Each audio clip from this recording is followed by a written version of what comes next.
You have a bear story from Girdwood? Yeah. What happened? You know what? Like a side window of my dad's truck, it broke in. Except he fixed it. Except in Girdwood, it was still broken.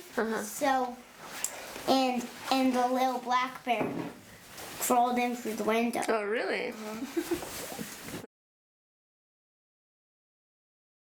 I mean, I think, both of us have had interesting bear interactions in the past, some of them quite scary or negative. But I mean, I think that's pretty common for people who live in the backcountry in Alaska. So. Out here, we have had bear get on the front porch, and you'll try and scare them away. And if you don't do it right, they're sensitive critters, and they start doing one of these kind of things where they just kind of post hole while they walk around, stiff-legged. And it's like, okay, I can see you're agitated, but I'm going to get you out of the country. So you shoot over their head, and that really makes them mad. I did have a bad experience with a grizzly bear up on the Brooks Range one time. And this grizzly bear came up behind us while we were going down the trail. And I just happened to look around, and he was just 30 feet away. And I was able to get my rifle out and was ready for him. And the bear ran around in front of us as fast as he could. It's amazing how fast he was. And, kind of got down and kind of started looking at us like this and got up on his legs. And finally he got down and started walking away, and my partner said, put a shot over his head and get him out of here. And I said, okay. So I shot over his head, and he stopped and turned around and he started doing this again, and my partner said, don't do it again. And then after he got his dignity back, he got a little bit farther away, and then he felt that everything was cool, and then he kind of went fast. The bear doesn't run away from me right away. I start to get nervous. Not nervous, but it definitely gets my attention. 99% of the bears I see, as soon as they recognize that I'm there, are moving away quickly. If they don't, what are they doing? Are they coming at me? Are they just more curious, figuring out before they go? But usually it seems like they go right away. They're gone. That really gets me keyed up. I think anytime a bear doesn't show fear or desire to remove itself from your presence, there should be some amount of concern. And then I think any behavior beyond that is just further steps towards aggression. Yeah, I would agree with that.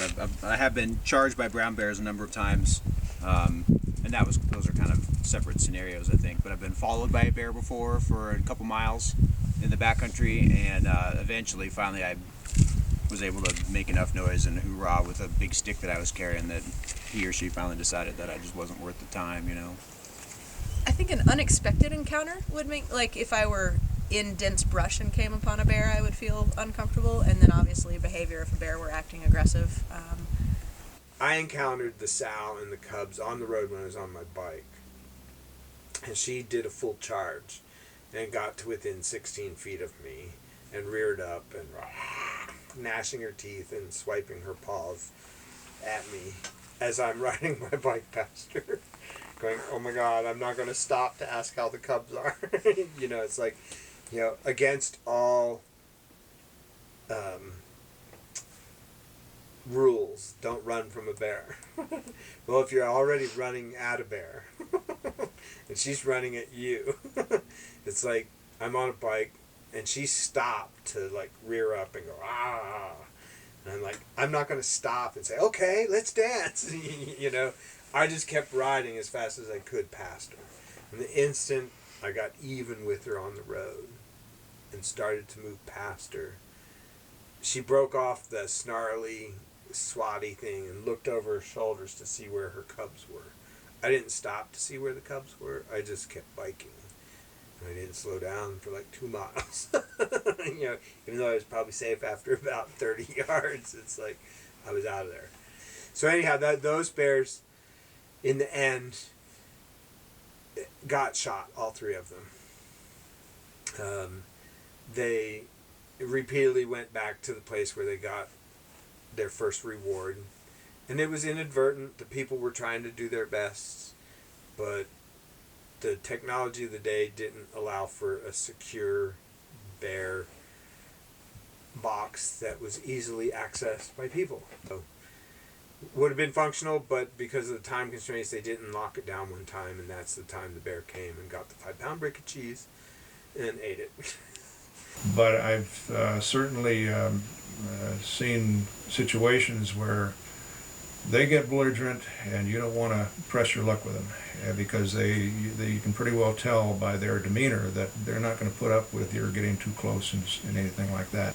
Just about last year this time I came out of the sauna and ran into a bear probably 15 feet away, and he went straight up that tree out there. And he's a black bear and a big black bear, and you can just imagine a black bear like that up in the tree. And it wasn't just a situation while he's going to wait you out. He was up in that tree snapping his teeth like that and buzzing and growling, and I thought, man, I'm out of here. Yeah. So I came back to the house and I waited until he came down, and he was still mad. And he got to the bottom of the tree and it was like, I've lost my honor here. I've shown my colors. I'm mad. You better not approach me. And he just stood there next to that tree just daring me to come out and confront him. One time at university land, I chased a bear out my driveway. I was kind of walking out to see where he went, and I saw him in the bushes like, hey! And there was a different bear, it was a sow and a cub, and it was the cub, and the cub ran right past me towards my house. And the mother came charging after the cub and blew right by me, but they both ran down the driveway to my house. So I'm like, oh shit. I'm like, just chased two bears to my house, but then they moved on. It wasn't an issue, but. It was right after I was living here, and just a lot of city boys, and one of them was like, "What? Well, I mean, like, what do you do if you see a mom and a cub?" And I kept such a straight face. It was amazing. I said, "Well, you run up and grab the cub and take off, and it confuses the mother." And so usually, and then you like toss the cub off to the side, and then you can get away. And he was buying. I mean, he was like buying. And then I thought I'm gonna read some story like 20 years later, where some dumbass like grabbed this cub and was like, ah! But a friend told me, and then So you never told him the truth. I did tell him Eventually, the truth. hopefully. I think I broke. I was so deadpan, and he was buying it, and his eyes were wide. That's and I was so like, funny. oh my God, I could tell you anything right now. You know, usually when my dogs start going crazy, I try to crawl in my oven. And then I put it at 450 because they never go in there at that. But I had one years ago, like 8 years ago at my university land, who every night around the same time he would show up. Seemed like a juvenile, like a 2 or 3 year old. And at first when I'd open the door, he'd run. Then, over the course of a couple of nights, he would just kind of like, it was harder to get rid of him, throwing rocks at him and stuff.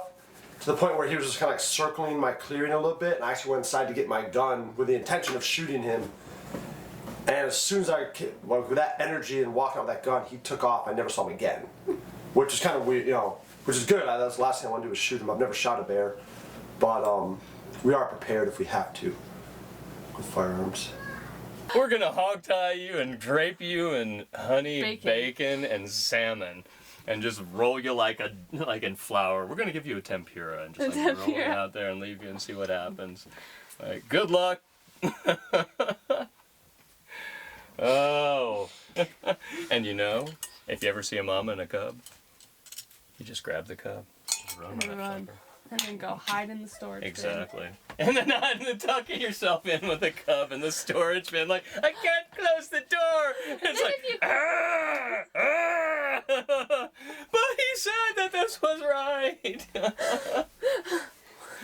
Again, natural selection. I'm punching this dough like it's a bad bear. Up a bush, I looked left, and there's a huge brown bear charging flat out at us from about 60 feet away, in full charge. And what I did is like raised my arms, yelling, and ran at the bear.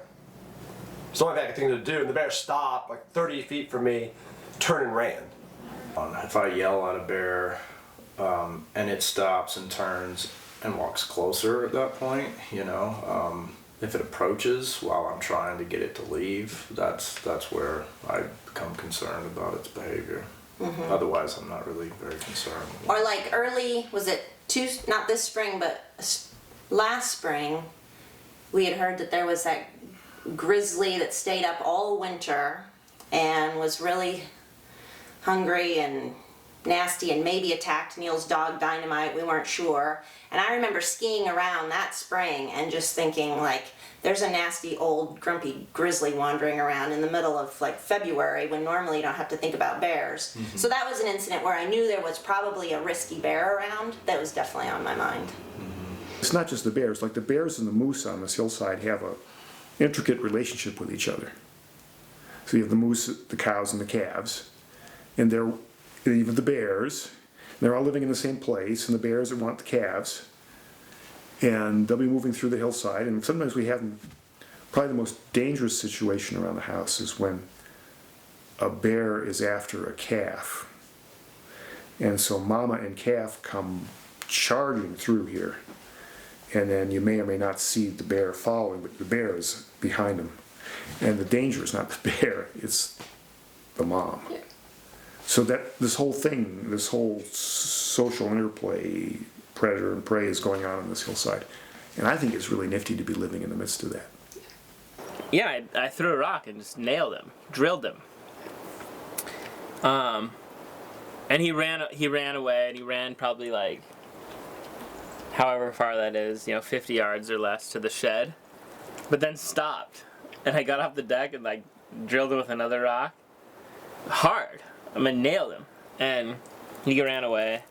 And then comes back, and this sort of thing went on for like kind of maybe a couple days. He really just didn't care. He's super nonchalant. Digging holes in the soapberry or eating the soapberries and digging holes, eating the Eskimo potato, which there's tons of there. And that's the thing. It's like that's what happens when you build a house or rent a house that's in the perfect like smorgasbord buffet habitat. So as far as the bear's sake goes, it's like, well, like you're riding the line. It's like at this rate you are gonna get yourself killed. I guarantee it. Like why don't you walk 2 miles in that other direction and act like you're acting, and maybe I'll get invited to your barbecue and maybe I won't. But there's gonna be one. Bears have gone by the study and tasted it, splintered out corners of the mold of the trim on the corners. You can see the tooth marks, but they have never gone in. And the most dramatic was when I arrived there with a group of our college students in the summertime. Lloyd was going to come up and meet us, but he hadn't gotten there yet. A bear had come in. It's a log cabin, so it had come in. It had dug under the cabin, under the wall, actually splintered out the bottom half, kind of split out the bottom log lengthwise, and come up through the kitchen floor, and did what it did. And as I mentioned to you, for example, it tossed a full 100-pound propane tank that was in the kitchen out through the hole, etc. Opened, unscrewed a gallon jar of peanut butter and ate all the peanut butter out without breaking the jar, and some other things. I've never had a bear around here charge me. My spouse did one night. It was before the kids were born. It was not a good night for him. So he left the bar on a dark night in September and was just walking up the river and just not thinking about bears. He was like, and then next thing you know, I saw a big old brown bear right here in McCarthy Creek, and the bear got up on all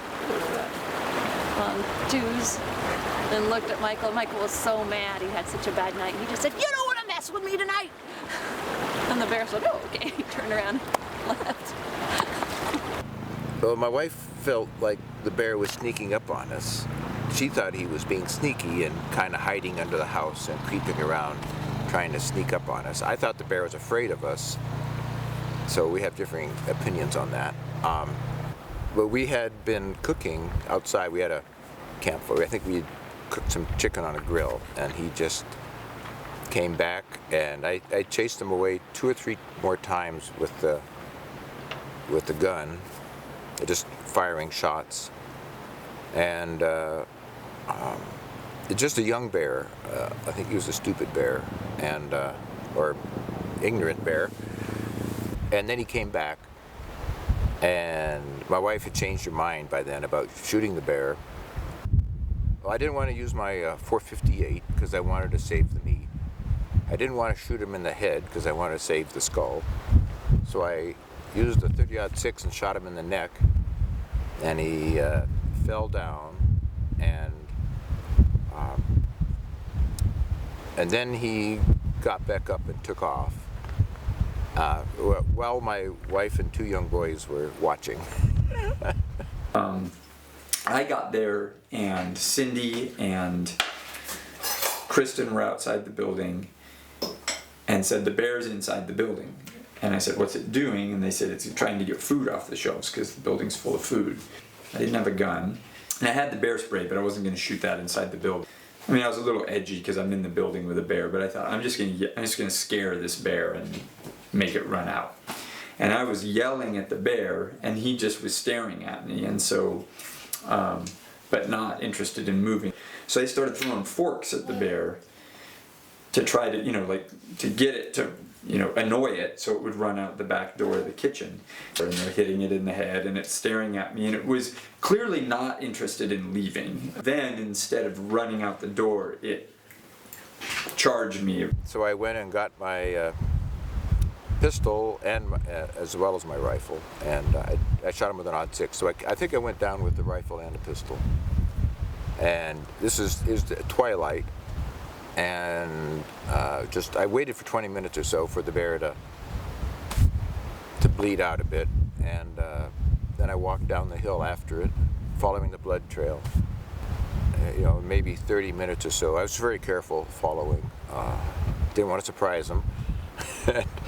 He was just sitting on his haunches, looking over the glacier, it looked like. It was really sad. And so I just popped him with the pistol because I didn't want to hurt any more meat. And he fell over, and I gutted him and carried him home. And we ate him. So I went running down that hall with the bear spray to get out of here. And I ran down that hall, and it had been going down that hall. But when it got to the tool room, as I'm running towards it, it turned around and charged me again. And so now it was chasing me I didn't have much lead time. I was not far from it. And then there was the showdown. And so the bear and I were in the great hall, and there was no furniture in there at that time. It was empty. It was clear it really didn't want to leave the building. It had gotten some food and it wanted to stay. And this wasn't how I had envisioned it going. And so we circled each other for a while, me yelling at the bear, and the bear, all its hackles up, but not charging me. It's trying to decide if it should fight me or what it should do. Then it turned and ran out the front door, the corner door there. And as soon as it did, I chased after it, right behind it, and shot it right in the ass with the bear spray, which I think I got it right in the asshole. But anyway, it ran off in the direction of the Hagelin's place, and then it was gone. And it could have gotten shot later on someone's homestead, but it never, I like to think that the bear spray up the butt deterred it from further malbehavior, because it didn't, there were no more reports around town of this bear being a problem. So either it got shot, or maybe that was unpleasant enough that it never came back.